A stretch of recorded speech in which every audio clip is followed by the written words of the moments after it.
வணக்கங்க. நான் பெரம்பலூர் மாவட்டம் வேப்பந்தட்டை வட்டம் இப்போ உடுமலை பஞ்சாயத்து கிராமத்தில் கல்லப்பட்டிங்கிற கிராமத்தில் இருக்கிறேன். இது மாதிரி சோளம் போட்டிருந்தேன். குருத்து புழு நிறையா வந்திருந்தது. ஒரு மதுரை இதில் இருந்து ஒரு கம்பெனிலேருந்து ஒரு மருந்து கேட்டாங்க, கொடுத்தாங்க. குருத்து புழுவை ஒரு 2 நாள் ஊற வச்சு ஒரு 10 லிட்டர் தண்ணியில் ஒரு சிவப்பு கலர் பாக்கெட்டும்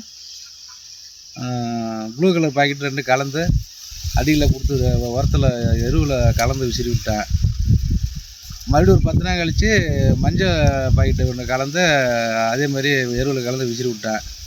அதுக்கப்புறம் குருத்து புழுவும் இல்லை, தண்டு புழுவும் இல்லை, இந்த இலைப்புள்ளி நோவு, இந்த சாம நோவு எதுவுமே வரல. நல்லா இருந்தது ஈல்டு. மறுபடியும் சோளம் அதுக்கப்புறம் எனக்கு எதுவுமே பண்ணல. உரம் வந்து மேல் உரம் ஒரு உரம் தான் கொடுத்தேன். ஈல்டும் நல்லா இருந்தது. இப்போ அறுவடை பண்ணியிருக்கேன். மறுபடியும் இந்த போல வாட்டி நான் ஒரு மாதத்தில் மறுபடியும் பயிர் பண்ணுவேன். முன்ன வந்து மேலே கொடுத்தேன், திருப்பி அடியில் கொடுக்கலான் இருக்கேன். ஒரு பாக்கெட்டு மஞ்சள் கலர் பாக்கெட் வந்து அடியிலே கொடுத்துடலான் இருக்கேன். அது வந்து இப்போ நல்லா இருக்குது. இந்த பார்க்கலாம் அது எப்படி இருக்குன்னு பார்த்துட்டு அப்படியே தான் கொடுக்கணும்.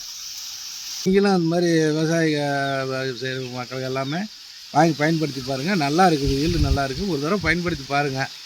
மறுபடியும் அப்புறம் நீங்களே வேணும்னு கேட்டு வாங்குவீங்க. நல்லாயிருக்கு. உங்களுக்கு ஏதாச்சும் சந்தேகம் இருந்துச்சு அப்படின்னா 6383 233 105 இந்த நம்பருக்கு கால் பண்ணுங்கள். தேங்க்யூ.